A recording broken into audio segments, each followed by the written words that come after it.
কাজ শেষ হয়নি, আপনি এখন যেতে পারবেন না। আমাদের ক্রাইম সিনের কাজ শেষ না হওয়া পর্যন্ত একটা সময় ছিল রাষ্ট্রের ক্ষমতাবান পুলিশ কর্মকর্তার সামনে দাঁড়িয়ে বিরোধী দলের একজন নেতা ছিলেন অসহায়। পুলিশের পোশাকের ক্ষমতা তখন যেন রাজনৈতিক ক্ষমতারও উপরে।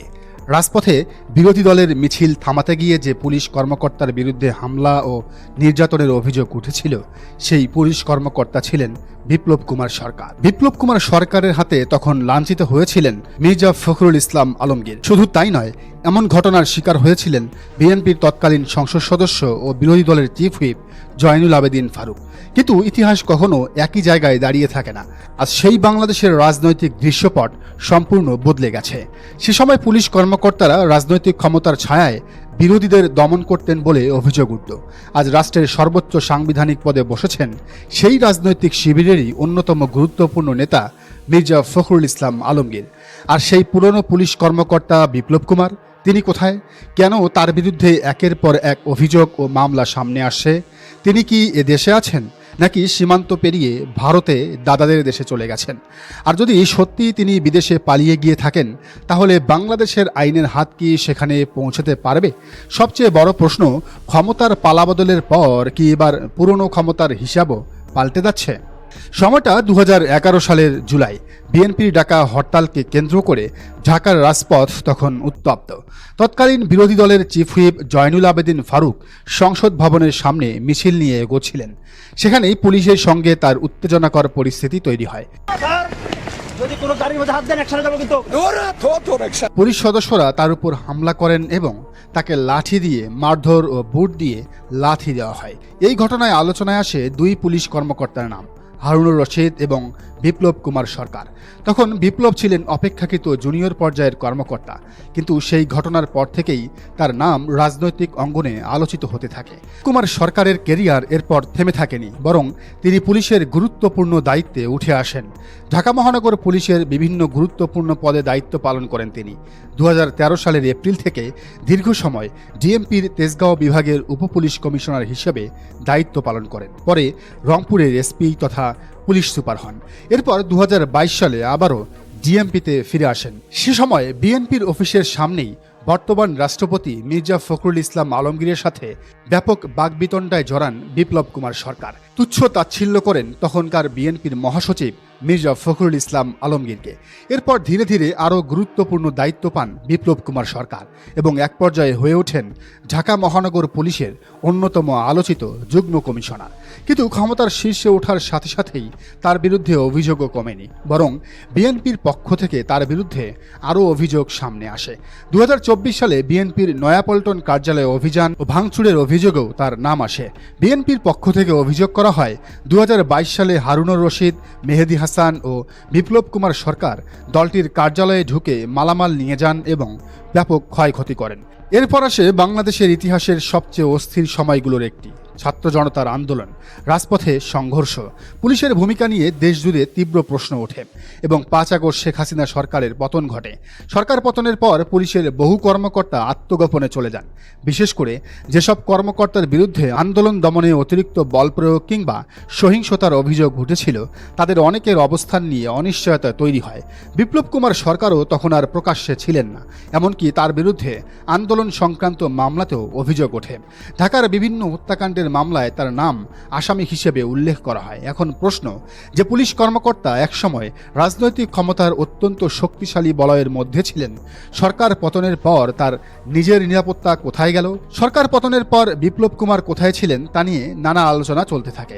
এরপর 2024 সালের সেপ্টেম্বরে নতুন এক চাঞ্চল্যকর দাবি সামনে আসে। লালমনিরহাটের পাটগ্রামের দহগ্রাম সীমান্ত দিয়ে তিনি নাকি ভারতে পালিয়ে গেছেন, এমন গুঞ্জন ছড়িয়ে পড়ে। কিন্তু বিষয়টি নিশ্চিত ছিল না। সামাজিক যোগাযোগ মাধ্যমে কিছু অডিও ছড়িয়ে পড়ে, সেখানে সীমান্ত পার করে দেওয়ার বিনিময়ে অর্থ লেনদেনের কথোপকথন শোনা যায়। স্থানীয় সূত্রের বরাতে কয়েকটি সংবাদ মাধ্যমেও এই গুঞ্জনের খবর প্রকাশ করে। ঢাকার বিভিন্ন হত্যাকাণ্ডের অভিযোগে তার বিরুদ্ধে মামলা হয়েছে।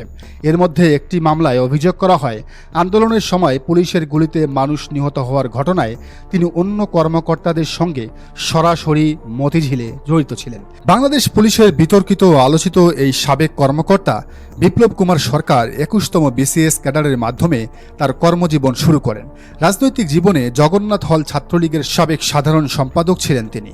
কর্মজীবনের একটি দীর্ঘ সময় তিনি ঢাকা মেট্রোপলিটন পুলিশের তেজগাঁও বিভাগে দায়িত্ব পালন করেন। শুধু বিএনপি নয়, বাংলাদেশ জামায়াতে ইসলামী এবং এর ছাত্র সংগঠন ইসলামী ছাত্র শিবিরের বিরুদ্ধে বিপ্লব কুমার সরকারের কঠোর ও আক্রমণাত্মক পদক্ষেপ সর্বজনবিদিত। ডিএমপির তেজগাঁও বিভাগের ডিসি ও পরবর্তীতে যুগ্ম কমিশনার থাকার সময়ে তিনি জামাত শিবির দমন অভিযান ও নিয়ন্ত্রণের অন্যতম প্রধান রূপকার ছিলেন।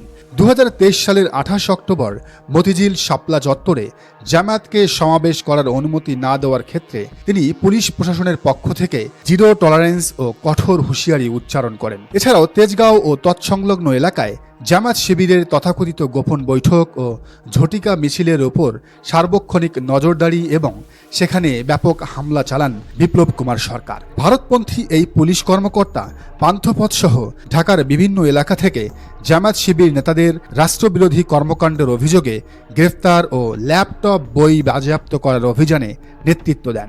গণমাধ্যমের সামনে প্রকাশ্যে তিনি জামায়াত শিবিরকে নাশকতাকারী এবং শত্রু হিসেবে আখ্যায়িত করে তাদের বিরুদ্ধে কঠোর আইনি ব্যবস্থা নেওয়ার কঠোর অঙ্গীকার ব্যক্ত করেন। ফলে বিপ্লব কুমার সরকারের বিচার শুধু বিএনপি সরকারের প্রায়োরিটি নয়, এটি জামায়াত এবং শিবিরেরও প্রধান দাবি হওয়া উচিত।